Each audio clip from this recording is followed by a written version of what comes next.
Pyjama Man a été expulsé du concert de Lady Gaga. Le 9 décembre, une menace d'un genre un peu particulier planait sur le show de la superstar. Le service de sécurité était aux aguets pour repérer cet homme, Johnson Wayne, un Australien de 26 ans. Sous son portrait, il est écrit explicitement de ne pas le laisser s'approcher de la scène. Et si Wayne était l'ennemi numéro 1 de la sécurité, c'est car il est connu pour agresser des célébrités dans des vidéos virales. Il a tenté de se camoufler derrière des lunettes de soleil et une moustache, mais de nombreux fans de la chanteuse l'ont reconnu et se sont mis à le huer.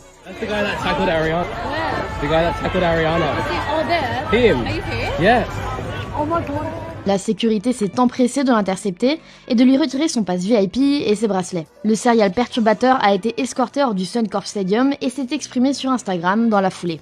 Je me suis fait expulser du concert de Lady Gaga. Le spectacle ne commence qu'à 20h. Les premiers fans m'ont hué. Surnommé Pyjama Man, il est loin d'en être à son coup d'essai.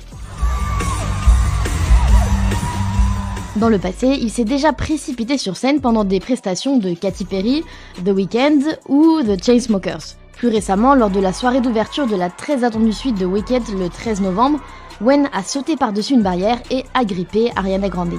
Les images ont fait le tour du monde et l'ont mené droit devant la justice. Il ne reste qu'un trou béant entre les habitations et des tonnes de gravats. 2 immeubles se sont effondrés la nuit dernière dans ce quartier de Fès, au Maroc. Quelques instants après le drame, on voit les habitants essayer de déblayer les décombres eux-mêmes avec des pelles et des pioches. Ils espèrent retrouver des survivants. Les secouristes arrivent, évacuent les victimes.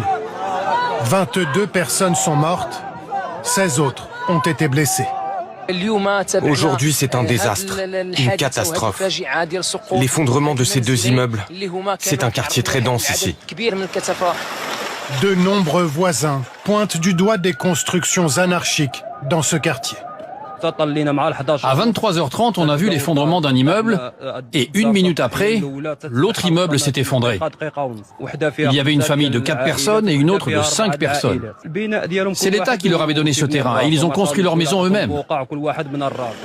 Y a-t-il eu un manquement aux règles d'urbanisme? Certains médias affirment que cet immeuble de 4 étages n'avait un permis de construire que pour 2 étages.